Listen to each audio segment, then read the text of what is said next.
ஐயா இது என் பிள்ளை இல்லை, இது உம்முடைய பிள்ளை, என் பிள்ளையினுடைய எதிர்காலம் உம்முடைய கருத்தில் இருக்கிறது, நீர் பார்த்து ஏற்ற காலத்தில் எல்லாம் செய்வீர். அதுதான் என் விசுவாசமாக இருக்கணும். இல்லைன்னா என் பிள்ளைய போட்டு நான் கொடுக்குற டார்ச்சரில் அது வல்கராயிடும். சமாதானம் கேட்டுரும். என் விசுவாசம் கண்மலையாக கிறிஸ்துவின் மேல் இருக்கணும். என் பிள்ளைக்கு தேவன் அனுமதியாமல் எதுவும் நடக்காது. தேவன் சொல்கிறது தான் நடக்கும். அவர் சேனைக்கு தடைபடாது நடக்கும். என் விசுவாசம் கர்த்தர் கொடுத்த விசுவாசம் சொல்கிறேன். அப்படி தான் நம்மளுடைய விசுவாசம் அந்த கோணத்தில் தான் செலுத்தணுமே தவிர, இது என்னடா புள்ள எப்படி இருக்குது, நம்ம சொல்கிறத கேட்க மாட்டேன்து, அது கேட்காதியா, அது என் புள்ள.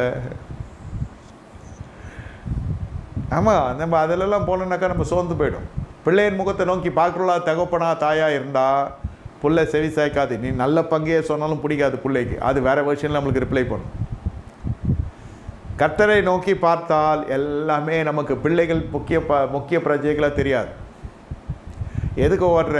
பிள்ளைகளுக்காக ஓடுற. எதுக்கு சம்பாதிக்கிற? பிள்ளைகளுக்காக அது ஒரு அழைக்கப்பட்ட வாழ்க்கையில் சொல்லலாம். தெரிந்து கொள்ளப்பட்ட வாழ்க்கையில் எதுக்கு ஓடுற? கர்த்தருக்காக ஓடுறேன். எதுக்கு சம்பாதிக்கிறேன்? கர்த்தருக்காக சம்பாதிக்கிறேன். இப்படி தான் கர்த்தர்னு வாயில் மட்டும் இல்லை, நம்மளுடைய எண்ணங்கள் எல்லாம் அப்படி போயிடும். பிள்ளைகள் கர்த்தரால் கொடுத்த ஆசீர்வாதம் சுதந்திரம் இல்லைன்னு சொல்ல, அதை வளர்க்க வேண்டிய விதத்தில் வளர்க்குறது என் மீது வந்த கடமை, அதுக்கு நான் கடமைப்பட்டிருக்கேன் இல்லைன்னு சொல்ல. தேவபக்தி உள்ள சந்ததியை பெரும்படி தான் கர்த்தர் திருமணத்தை ஆசீர்வதித்தார், அதனால் ஒரு குழந்தைகள் உண்டானது இல்லைன்னு சொல்ல. ஆனால் முழுசாக அந்த பிள்ளை பின்னாடியே போயின்னு இருக்க முடியாது. மன ரீதியில் சொல்கிறேன். கடமைகள் வேறு, உங்களுடைய கவனங்கள் வேறு. அது நான் நிற்கிற சொல்கிறதுல நிற்கணும், அது உட்கார சொல்கிறதுல அது உட்காரணும். அது நான் ரோபோவாது பிள்ளை இல்லை. அது பிள்ளை என்னுடைய மனநிலைக்கு ஏற்றபடி மெச்சூரிட்டி எதிர்பார்க்கும் மனசு. இது எவ்வளோ பெரிய முட்டாள் நான். என் வயசு என்ன, என் குழந்தை வயசு என்ன, என் அனுபவம் என்ன, அதோட அனுபவம் என்ன, அதோடு நான் என் மனசு ஏற்றுக்காது. அது சரியாக என்னுடைய எதிர்பார்ப்புக்குள்ளே வந்தால் தான் அது எனக்கு திருப்தி இருக்கும். இதில் தான் ஒவ்வொரு உறவுகளிலும் ஒவ்வொருவருக்கும் விரிசல் வருகிறது. ஆமாம், ஒவ்வொருவருக்கும் விரிசல் வருகிறதுக்கு காரணம் தான். நான் நினைச்சதை போல் இல்லை.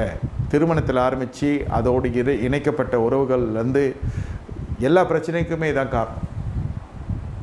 நீ ஏதோ ஒரு பிக்சரில் உள்ளே போயிருப்பாளோ ஆணோ பெண்ணோ, அது எதிர்மறையாக தான் இருக்கும்.